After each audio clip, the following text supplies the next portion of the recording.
Alright everybody, welcome back to the channel today. Had a couple of requests to do a review on what I use for my water filtration when I'm hiking, camping, and those type of things. I chose, after a lot of research, I chose to go with the Katadyn Pocket. I've had this for quite a few years. I would say probably about 10 years. I haven't camped a lot in the last few years, but I've probably filtered about 1,000 gallons with this thing. It's rated for up to 13,000 gallons. Obviously that is dependent on how dirty the water is you're filtering. If you can do any sort of sediment separation, like if you have an extra cup, if you're filtering really dirty water, if you can put the water in it, let the sediment sink down to the bottom of the cup, and then filter in the top, it's going to let your filter last a lot longer because it's not filtering as many particles. Obviously, you do what you can do. Everything I've filtered out of it has always been out of a river, and I haven't had any problems with it. I haven't gotten sick. I went on a youth hiking trip, and a bunch of youth drank from it as well, and none of them got sick either. It does come with a separate pouch for your outlet and your cleaning supplies, because obviously you don't want your outlet to get mixed up with your inlet hose and get contaminants on it. It also comes with a quick start guide and a maintenance pamphlet, so you know what to do to clean it, where to lubricate it, and I'll go ahead and show you all that today. These are the brushes that it comes with to clean the filter. It comes with two. You can order extra, as well as the O-ring grease, a couple extra O-rings, and a ceramic gauge, and I'll show you how that works as well. Overall, the unit's about 9 inches long. Comes with a 20-year warranty, and that's per their website. And I believe that's on the body of it. So if there's any sort of a defect in that time, you do want to be careful, because it is a ceramic filter. You want to be careful not to drop it or let it freeze with water in it, because both of those things can crack the ceramic filter. So with that being said, you also want to, anytime you're going to use it, before the use, you want to take it apart and you want to check the filter. Make sure there's no cracks or mold on it. If there is, you want to clean the mold off.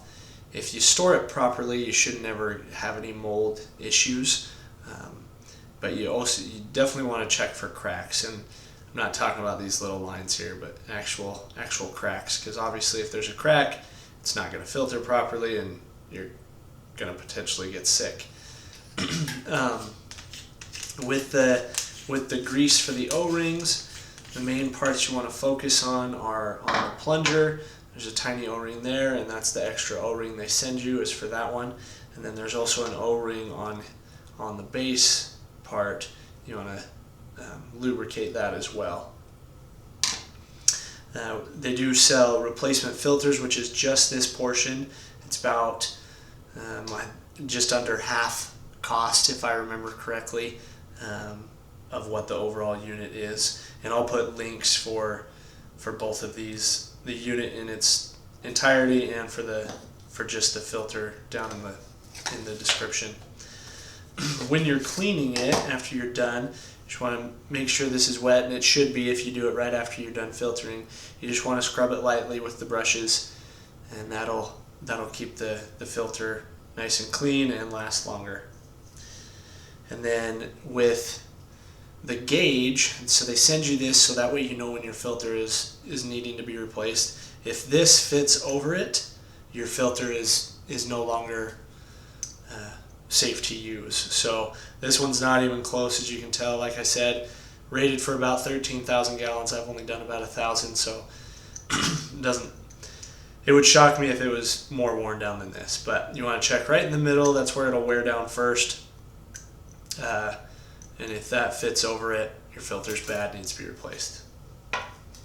I recommend, if you're going on hikes in really mountainous areas, or if you're accident prone, something like that, if you know you're going to drop it, I'd recommend getting an extra filter right from the get-go, because again, if you drop it and crack that filter, then you're stuck. You have no way to filter the water anymore that's safe. And when you put it back together, I just line up these two ports, and that way I know it's tight enough. You don't want to go any tighter than that because you can risk cracking the unit, and you don't want to go too loose because then you might get, if this gets in the water, you can get contaminated water inside. So yeah, I just line those up and then I know I'm good. Put that back in there,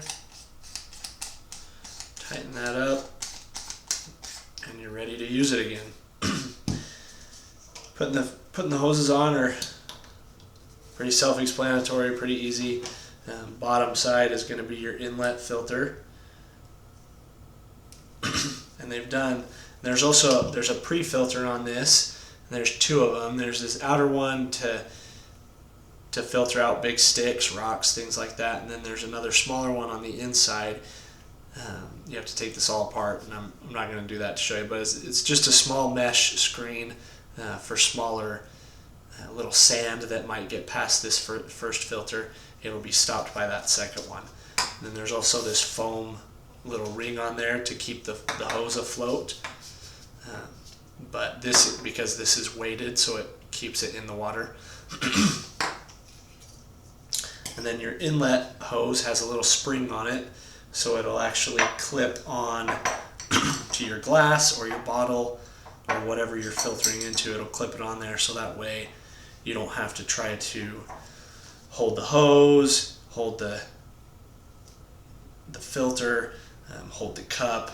You're not trying to hold all these things with two hands. You can just put that in the river, put that on there, and you just go at it. And I'll demonstrate how that works. You just put that in there. Once it gets primed, be good to go. You can actually pump out some water pretty quickly. And I'm empty. So yeah, it's pretty easy. And when you're all done, again, if you're going to be on a multi-day hike, or even if you're going to be filtering multiple times in one day at different locations, after each time you're done, you just want to pump all the water out, take it apart, scrub it, lube those O-rings, and then try to shake out what water you can. If you're in a cold environment, put it back in there and you're good to go. Once you get home, you want to make sure to take it apart, before you take it apart, you want to run a bleach chlorine water solution through it, just to make sure it's clean and to kill everything that might be in there. And then you want to take it apart and completely let it dry before you store it. And then you should be good. So hopefully this helps everybody out. If you have any questions, again, leave them down in the comments if there's something I didn't answer. And yeah, have a good one, guys.